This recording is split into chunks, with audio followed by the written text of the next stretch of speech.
So welcome to the latest edition of our Plugging Away podcast, where we share the latest news and ideas and things going on in the decommissioning world. My name's Francis Norman. I'm the CEO here for CODA. Hello, Francis. Hey, Pav, do you want to introduce yourself, mate? Absolutely. My name is Pawel Rybczynski. I'm the brand and communications lead for CODA. So it's not often I get to interview you. So tell me, just to break the ice, how does a CEO start his day? What did you have for breakfast? Just cereal. Yeah, it's I'm not a big fancy breakfast eater, but yeah, cereal and then coffee when I got into the city. Need the coffee, need that to get me started, get me through the first part of the day. But now things are good. Yeah, it's still sort of, what do we know? 1st of April, early autumn here now.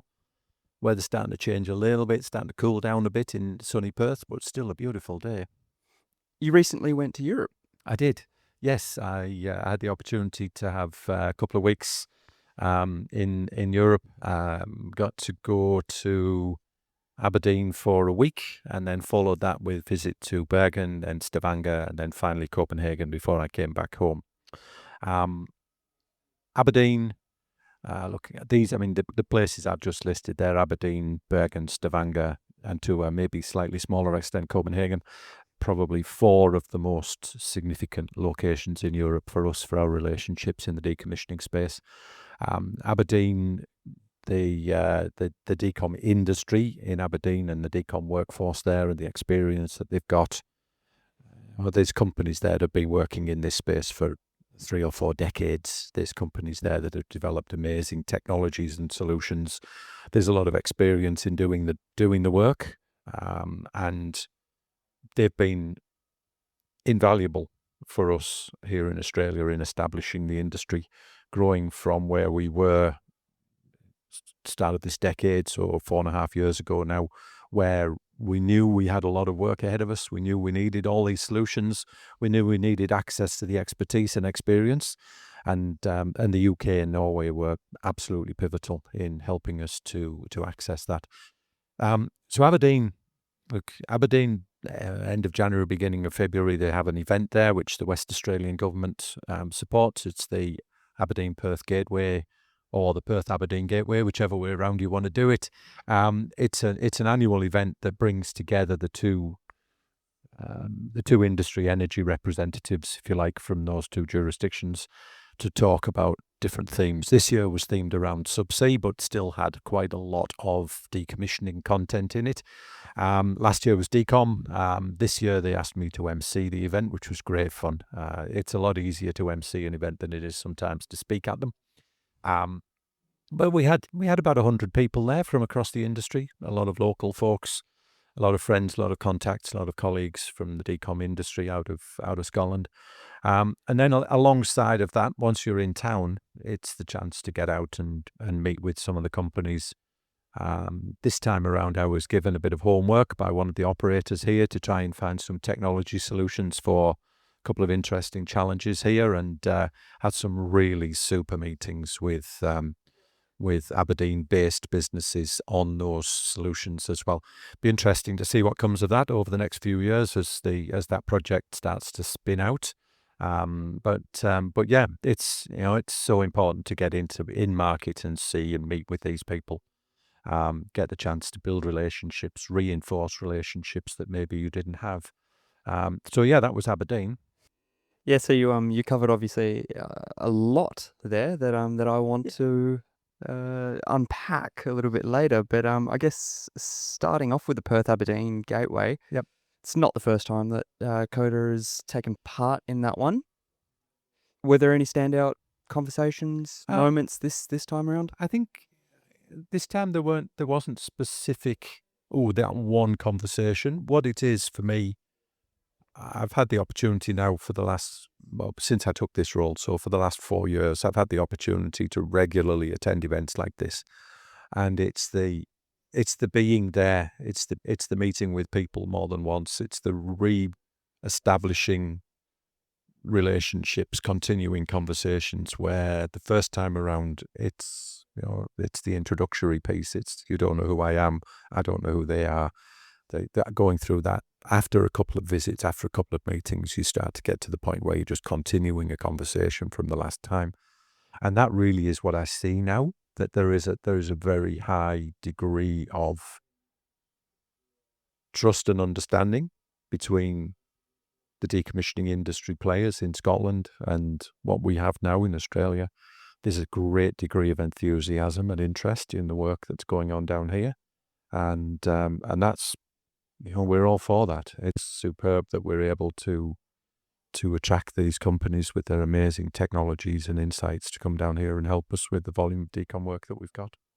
Yeah, there seems to be an ever-increasing collaboration piece between the two regions with the recent signing of the MOU as well. There is, yeah. And the MOU was probably, if I was to pick one thing out from the event itself, it would be the chance to have a sit-down conversation on the stage with Shozi Joffrey, who is he's the representative from the UK Department of Business and Trade, who is the UK counterpart to the bilateral relationship, the bilateral agreement MOU that was signed late last year between their energy minister and our energy minister. I was about to say, for the listeners that aren't quite aware of what that is, do you mind spending a minute or two explaining what that MOU is? It's a mutual recognition that the two jurisdictions, if you like, the UK and Australia, have very complementary needs in the decommissioning space. They both see the opportunities associated with decommissioning from a technology development, maturation, deployment perspective, from a research and development perspective, from that fundamental research piece, and for the jobs and growth aspect of it as well, that this is an industry where, unlike a lot of other industries and a lot of other sectors in the energy sector itself, decommissioning has to happen. We've got a reasonable surety about the timeline in both jurisdictions, but we know fundamentally that the work has to happen. And as such, we can have a lot of confidence in building an industry around it. And the UK and Australian governments both recognised that and worked to put in place this MOU, which is intended to be as symmetrical as possible between the two countries. It's not one country coming in and saying we have all the answers. It's both countries coming along and saying we need all the answers. We know, for instance, that the UK is more advanced than Australia in terms of developing a lot of the technologies. But we have a lot of opportunities here in Australia to actually demonstrate and prove those technologies, maybe ahead of when they would get used in the UK or anywhere else in the world. So there are real synergies between the two. So it was signed in, I think, late November, early December, was announced straight after it was after then. And this was really the first event where we've had a chance to talk about it in public. And it was great to be part of that discussion. Yeah, lots of excitement, I'm sure. More to come. You recently wrote a nice piece. Oh, thank you. In one of our CODA Connect newsletters about your travels in Europe. Yep. And you discussed a few things that I think would be worthwhile expanding on. You mentioned that while each region has its own nuances, the fundamentals of decommissioning are surprisingly consistent. Indeed. Would you care elaborating on that? Yeah, look, whatever the end state is in different jurisdictions, and by end state I mean whatever material gets to be left in situ or has to be removed, there are still the same fundamentals in there. We still have to plug and abandon the wells. Wherever you are in the world, we still fundamentally have to go through the same process to plug the wells. We still have to make sure that the wells are safe, that the techniques and technologies that are used for the plugging of the well comply with international best practice, is what we're seeing all over the world. It doesn't matter whether they're onshore or underwater. We still have that same thing to do with all the wells. We have to make sure that we leave the environment in a safe condition after we've completed all of the works as well. There's a strong drive pretty much right around the world, or at least everywhere that I've been, all the people I speak to endeavour to repurpose, reuse, recycle as much of the removed material as possible. Ensure that there's little residue, if you like, as little left over from all of that ends up in either long-term storage or landfill. And this is the same really wherever I've been and whoever I've speak to. When you go up and talk to the Europeans, the UK, very much that's the story. Norway, Denmark, very, very much that's the story. Or the Norwegians have got an initiative underway called Nordic Circles, where they're looking to repurpose material rather than take it away for recycling. Amazing initiative to take essentially sections of the hulls of FPSOs and turn them into really turn them back into plate steel that can be then used for construction purposes. Trying to find the best uses for materials possible. We've got work going on, we know of, in Australia, looking at recycling of plastics, reuse of plastics, and plastics is a big opportunity in the decommissioning space, that there's going to be a lot of very different plastics removed through the process, and finding the right uses and the right ways to reuse all of that lot. So making sure we recover a lot of this material. Similarly, any country that's got an offshore oil and gas industry wants to do as much of the dismantling work domestically as they can. Yep. And that plays very much into where Australia sees this as well, that the removal of our offshore structures generates onshore jobs. As the materials come into the ports, we need to make sure that the ports where the work are done are set up appropriately to make sure that this is done safely. Again, strong pressure for that all over the world. The Europeans, the Brazilians, the US, Asia, everybody is looking really at establishing similar practices for what their ports look like. And then behind the port, if you like, where all the material goes, that's all the secondary industry as well that can benefit from all of this. The recycling of the metals, the recycling of the plastics and polymers, the reuse of the concrete, and that small amount of waste disposal that has to be managed as well. So very, very, very similar. Just different ways of approaching it. Each country has different regulations. Those regulations apply and generate nuances which differ really across the different jurisdictions, but the fundamentals are the same. Yeah, there's obviously quite a large, there's benefits and potentials for a market like Australia to learn. For sure. Yeah. From a jurisdiction that's been doing this for so long, and they've had to think about this for longer than we have. Yeah. But then also potentials, for innovation of what to do, innovative ways to think about how we can repurpose this absolutely there material. Is. Yeah. We don't want to reinvent the wheel. Nowhere in the world wants to reinvent the wheel in the decommissioning space. Everybody wants to know what the latest and greatest and best technologies are for addressing each of these things.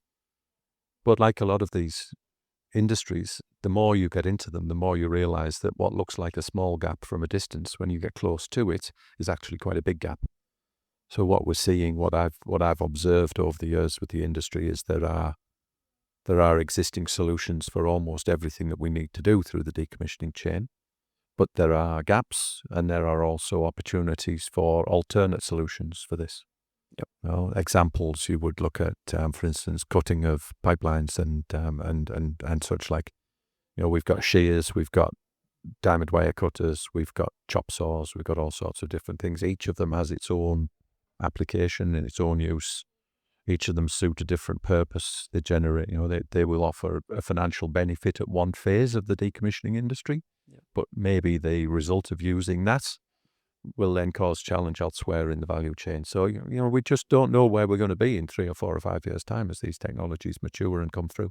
Someone comes up with a different approach, different idea.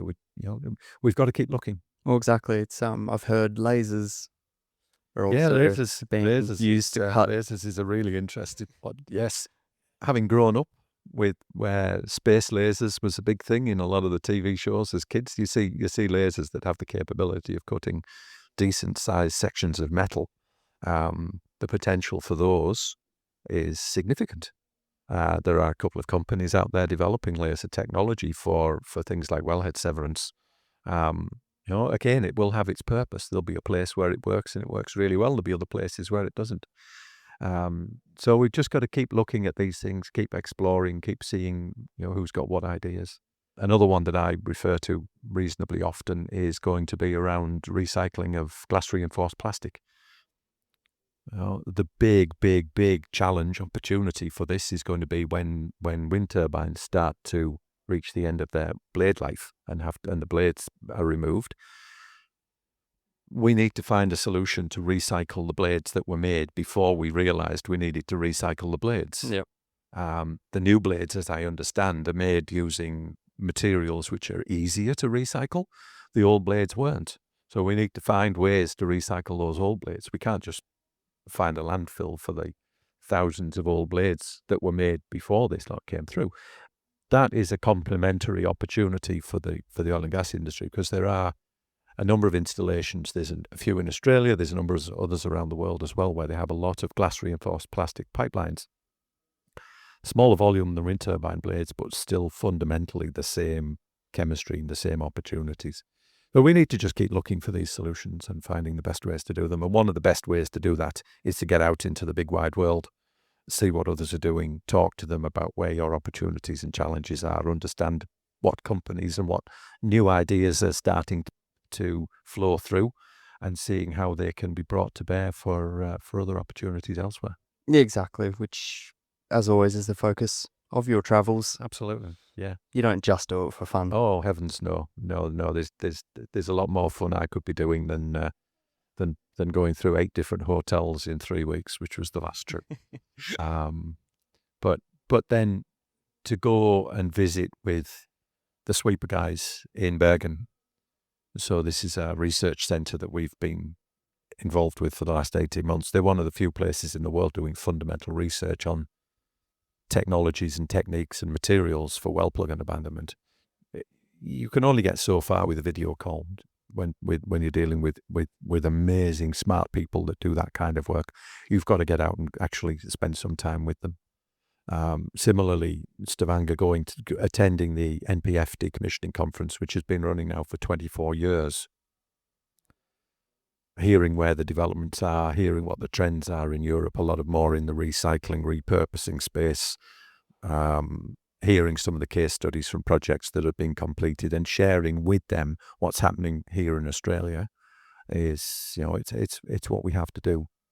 It's a global industry.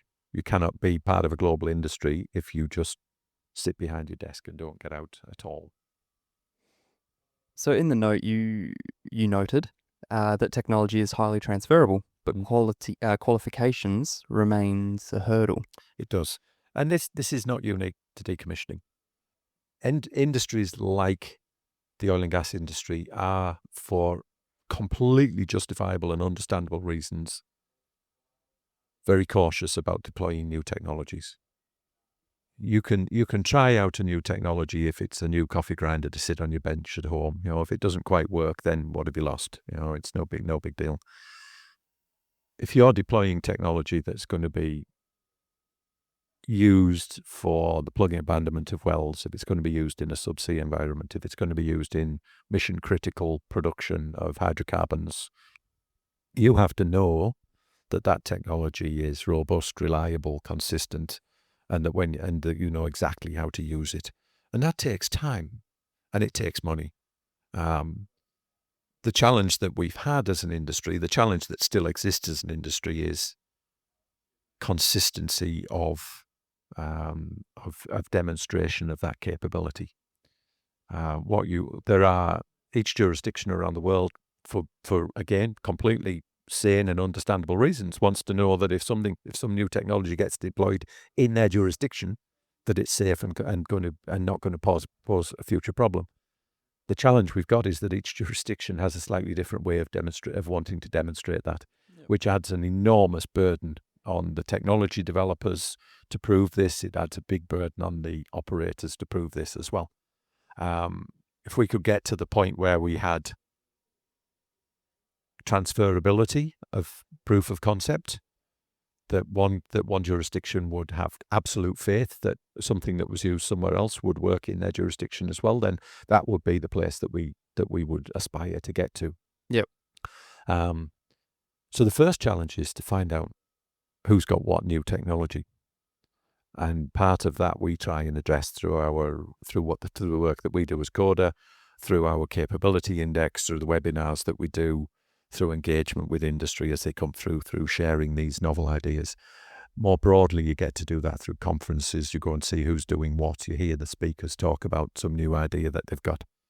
But then the next piece is actually working with the regulators and the regulatory agencies and the operators to be able to move these ideas from use in one place in the world or in a slightly different adjacent industry to being used in another part of the world with an appropriate level of friction to move it from one to another. Not too much friction that it stops it moving.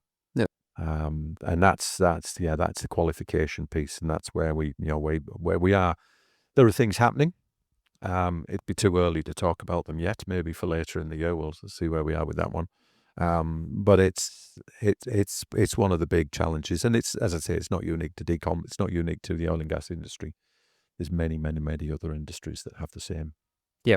So on that, it was encouraging to see you say in the piece that regulators overseas are open to innovation. For sure. Do you think we're seeing similar signals here in Australia? Oh, yes. The regulators here are very comfortable to hear about new solutions. They just need to know that new solution is fit for purpose, mission appropriate for the use that it's going to be applied to, and that requirement sits between the technology developers and the users of that technology to demonstrate to the regulator that their proposed solution for a particular challenge is going to do the job, and it's going to do it in a way that meets the requirements of the regulations and the legal stipulations that sit behind all of this lot. Yeah. So yeah, there is definitely an interest and an appetite here with our regulators. I've spoken recently with 5 or 6 different state and federal regulators, and I bring this up in a lot of these conversations, and they are very, very open to seeing and hearing about all these different solutions. But then the responsibility then still sits with the title holder and the technology companies to make sure that it gets done properly and demonstrated as needed. Yeah. You highlight that collaboration is strongest in decommissioning compared to other phases. What do you think drives that collaboration mindset? How can we foster more of it? I think fundamentally it comes from the perception and the recognition across the entire supply chain and the industry and the operators that decommissioning is the thing that you do at the end of the project when you want to make sure that the work is done properly, but you also want to make sure that you don't spend unnecessary funds on it. Unlike other phases of a project where you're developing, you're bringing a product to market. In the decommissioning space, you're essentially finishing production of that product from the title holder's perspective. So completely understandably, they want to make sure that they do it as efficiently and cost effectively as they can. And that is recognized right through the supply chain. So the supply chain know that they need to be cost efficient. They also know that they need to be exploring and developing solutions which will support that cost efficiency through the supply chain. Because you're not bringing a new product to market at the top end, if you like, as the title holder, there is a far more openness to sharing. It doesn't matter if you're opening up a new mine, if you're developing a new oil and gas asset, if you're bringing whatever your resources you're bringing to market, you're always bringing it to market in competition with others. So there's a higher degree of competition in that space than there is when you're at the end of life. And that recognition that this is a much more cost-sensitive, cost-competitive environment, I believe, leads to a much more open and collaborative space. There'll still always be competition between different technology companies.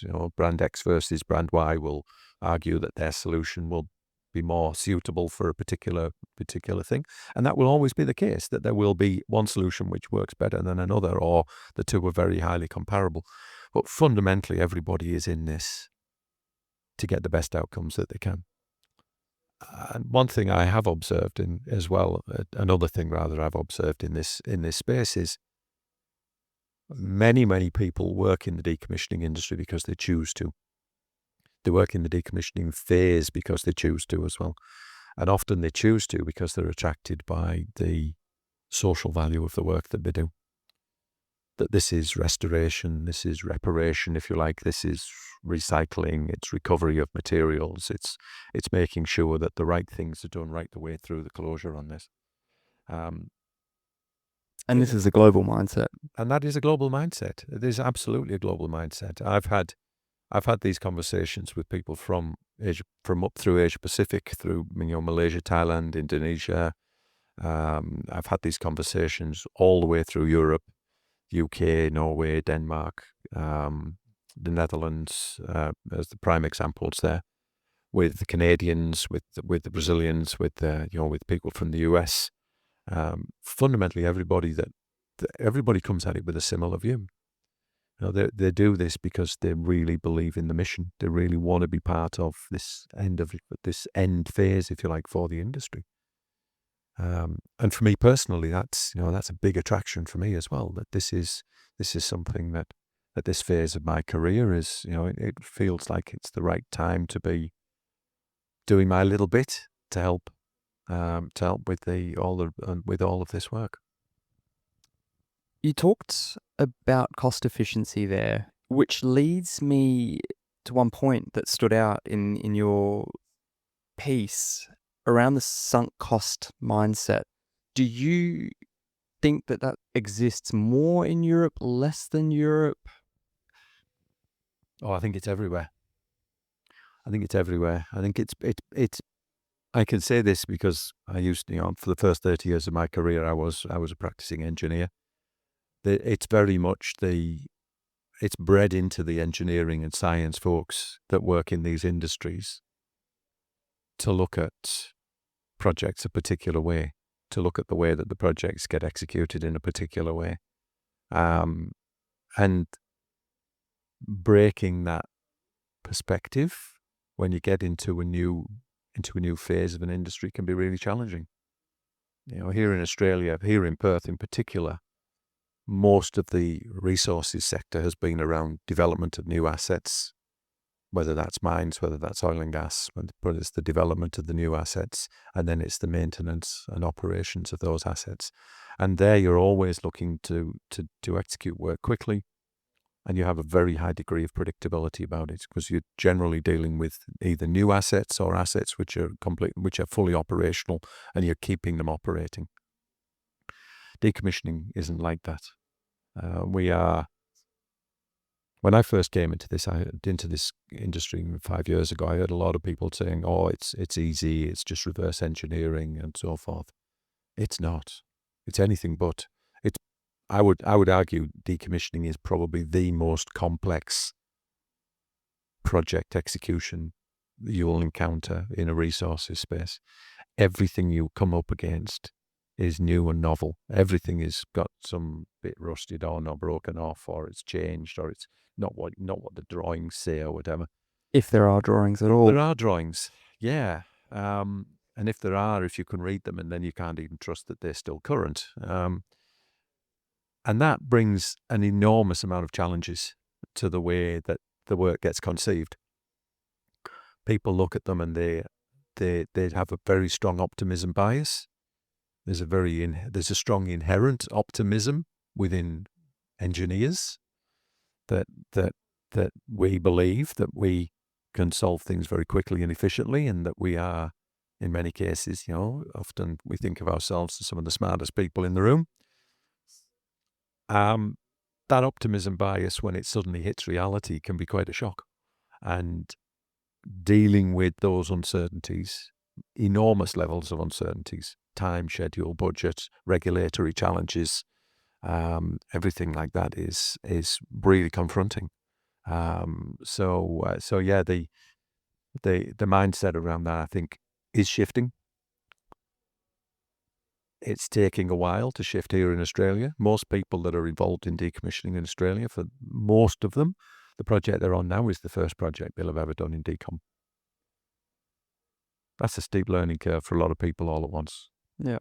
There are a few people here who've been doing this for a lot longer, who have a lot more experience and are a lot more grounded in terms of the challenges of the work. But for the majority of people, it's still their first one. When you go into Europe, you find there are more people who've done more than one, but there's still a lot of new people coming in. Different parts of the world, that degree of experience is different, but still, it's fundamentally, there's an enormous challenge in there to still overcome. Yeah, I guess for someone like me in my 30s, honestly, I have thought about it, and I'm thinking to myself, there's at least 40 more years of work in this, industry. So there's a lot of growth. There is a lot of growth. There's a lot of growth. And that 40 years brings another challenge that we haven't talked about, that comes up occasionally, maybe not as much as it should. And that's about where's the next generation of people going to come from to do this work. Broadly speaking, the oil and gas industry, and even more broadly speaking, the natural resources industry, are really challenged to recruit personnel into those industries right now. They have a brand reputation that maybe isn't as attractive for younger generations to come in. Certainly not younger generations in, let's call it, the English-speaking world. And yet, particularly in the decommissioning space, to me, this resonates with so many of the values that I believe personally, and I'm saying this as a 61-year-old bloke, I believe that a lot of the younger generation people that I talk with are really passionate about the future of the planet, recycling, making sure that we can transition to alternate energy sources and so forth. Decommissioning is one of the most critical parts of that transition. Yeah. It's almost like it needs to be branded separately from the industry that it is a part of at the moment, as a vehicle to attract more people and more bright ideas and more investment into the work. It's going to be going on for the next 30, 40, 50 years. There's going to be decommissioning in the oil and gas industry for the next 30, 40, 50 years.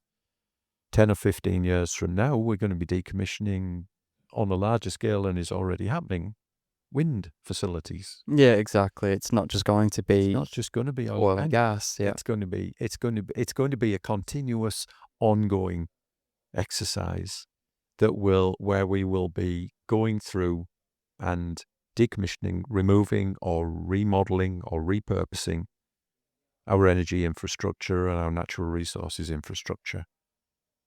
It is always going to need a lot of those super smart people to come at it with a lot of passion to work in that space as we go forwards. But right now we're challenged with that, particularly in the wells side. There are very, very, very few places, certainly in Australia, there are very few places offering geoscience as an education for people, and they're finding it really hard to attract students.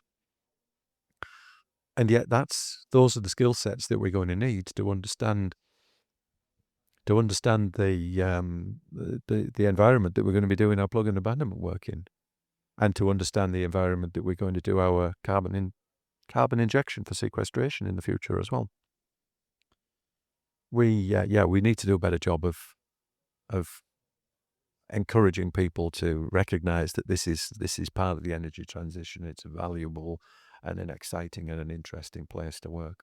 So a rebranding exercise.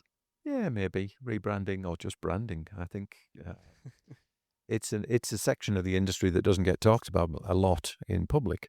When it does, it tends to get talked about in articles that maybe don't necessarily reflect reality. The loudest voices get picked up in the media, and often those voices may not be as well informed, or they may have a perception or a direction that suits their own agenda rather than the work itself.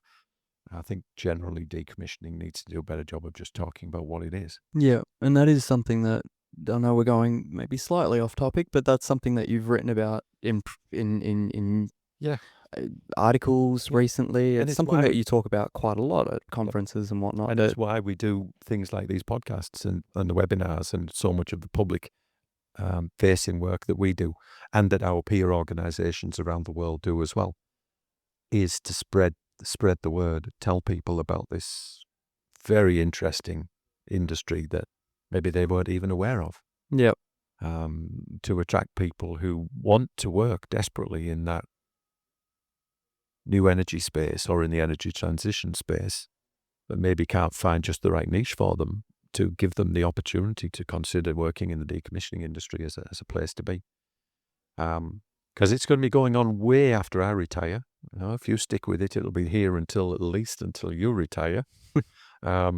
Scary thought when you're in your 30s, not so much when you're in your 60s. Depends what way you look at it. Yeah, that's true enough. But you know, we need all of these. We need this workforce to be part of this transition. Yeah, so really the onus is on every part of it, isn't it? It's the operators to talk about their big wins. It's about the government to talk about their wins, service sector. Yeah. The more that it gets talked about in an exciting, successful way, the more that people will potentially get drawn to do it. Yep. You wrote that CODA is now well recognised globally. Yep. After your travels to Europe. Yep. How do you see that international recognition translating into practical benefits for our partners, for example, and stakeholders? Look, it's been a journey for us. When I reflect on where we were when we started CODA back 4 years ago, very few people knew what decommissioning was, except unless you were deep in the weeds in the operating companies or in the regulator. Very few people knew what decommissioning was. Very few people had any faith in the timeline for the workload that was coming up here in Australia. Over the 4 years in between, we, not just we as CODA, but we as an industry, there's been an enormous amount of work to build the profile of the decommissioning industry, to share, first off, to benchmark just what the future timeline and shape of the workload looked like, but then also to talk about what that meant from an opportunity perspective, and then to get out and start telling that story to the world. When I first started traveling with that data, which would be 3.5 years ago now, there was a lot of skepticism, understandably a lot of skepticism from a lot of markets where people had seen it all before, not from Australia, but from other jurisdictions. They'd seen these projections of next year's workload that never came true. So the first year there was a great deal of that. It was like, oh, that data's interesting, but come back and see us when it's actually happening. And we did. We went back and saw them when it was actually happening. And what that meant was that showing it the first time, and then the second time, and then the third time, and the fourth time, and along the journey, actually having projects awarded and work executed, has meant that people now, I believe, have a reasonably high degree of faith in what the future workload here looks like. There is what I've been referring to as a bow wave. There's a significant volume of work over the next 4 or 5 or 6 years, and then it'll get a little bit quieter, and then it'll pick back up again for a period of time, and then it'll get quieter again as the time plays out. But what that means is that we've been able to show people that workload is here. Then probably around about 2 years ago, we started to see quite a big shift. A lot more companies started to appear here. They were here for events. They were here bringing technology in. They were here because they had contracts. And that's really meant that what we've seen now in the last 2.5 years has been a very significant growth in activity here. A lot of companies that were maybe skeptical 4 years ago have now got contracts here and had maybe multiple contracts here to do the work. And that's both domestic companies and international companies who've established or brought their technologies here as well. And that's all been for the good. And that really has played out very well over the past few years. It takes time to build trust and faith with people in this. When you've been burnt before in other markets, you understandably are skeptical about it. And to a certain degree, we've been fortunate that the the growth in work level here has happened during relatively quiet phases in other places around the world. So there's been companies who maybe developed a technology for their home market, and then they've used it once or twice, and then the need for it in their home markets petered away a bit. They've looked around and said, "Oh, Australia, that's a good place to go," and they've found a use for their technology here. When the demand for that technology here starts to dry up, they will have proven it, they'll have demonstrated it, they'll be able to then take it to other places in the world as well. It is a global industry, global solutions, similar problems everywhere you go. And we need them here now, the same as another jurisdiction in 2 or 3 or 4 or 5 years' time. We'll need them there, and for me, that's what we need to be doing. We need to be fostering and growing these companies, fostering and growing these solutions. Yep. One topic that gets brought up a lot, obviously, is opportunities for domestic, organizations, and of course, when you have international organizations coming to your jurisdiction to get the job done because they've got the technologies there and they're ready to go, what would you say to, Australian organizations that might be worried about international organizations coming in? There's enough in this for everybody. There's enough work in this for everybody. Every company has got its own niche. Every company's got its own unique market opportunities. They will need to compete. And it's essentially the way it is wherever you are in the world. There'll be opportunities here for international companies, the same as there are opportunities here for if you like, for homegrown companies. Similarly, those Australian companies have the opportunity to get out into these other markets as well, and compete in other places. There's several organisations that when we first met them 4 or 5 years ago, as CODA was getting started, that were just little Australian companies that were just sort of getting their toehold in the market here, who are now. We're seeing now they're growing internationally, that are going out there, and these are demolition contractors, these are specialist technology companies, these are consultancies. There's opportunities here for all of these different players. Be bold, get out there and stand up for yourselves in the global market. If you've got a differentiating opportunity with your technologies, with your solutions, with the bright ideas that you've got, someone out there will want to hear about them. Yeah, exactly. And I think we try to play as best a role as we can For sure. to promote these local capabilities. And we have so many fantastic local partners that do amazing work. So the capabilities are definitely there. Yep. And we've helped companies get out into other markets. We've helped a couple of companies get into opportunities in the Asia Pacific region. I've spent quite a lot of time with a couple of companies who've been taking their solutions over to Europe. We've helped them with introductions to other organisations in other jurisdictions who can help them with getting themselves in there. The same as we've helped international companies come down here and establish themselves. We need everybody in this. Of course. We need everybody with their brightest and best ideas being a part of all of this lot. That's the way the industry will thrive. Yep. With the goal of getting the job done. Yeah. In the most efficient, absolutely sustainable manner. Yep. Fantastic. Thank you. So we'll start wrapping it up, I guess.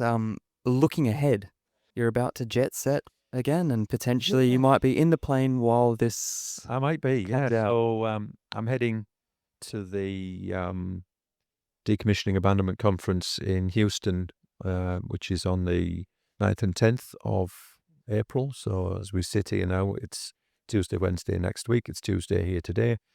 Very much looking forward to that. It's a market I've not spent very much time at all in. This will be my first pure decommissioning conference in the US.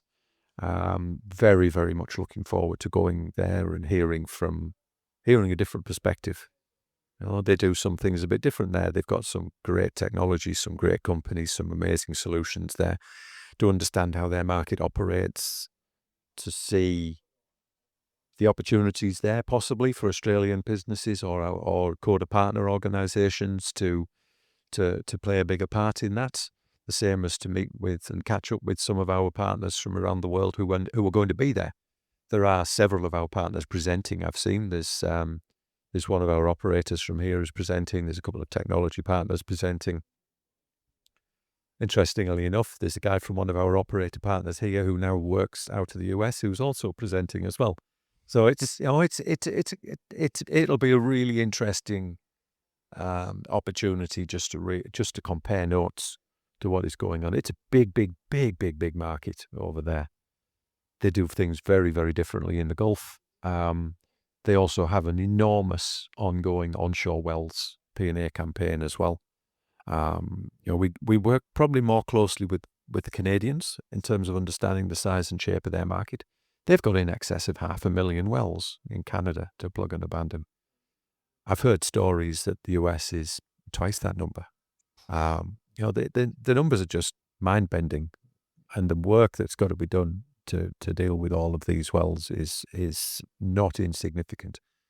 So really, I'm very, very excited to see what the news is and see what the stories are and see what the trends are when I get across there. Yeah. We'll enjoy that extremely long flight from Perth. Yes. And we'll potentially have a conversation Yep. on your return. Everywhere's a long flight from Perth. Yeah, that's true. Even interstate. Indeed. Yeah. All right. Well, thank you so much for your time. And as mentioned, potentially speak to you. Well, I'll speak to you obviously in the office, but another one of these on your Absolutely. return from the United States. That's been fun. Thanks a lot, Pav. Cheers, Francis. Thanks.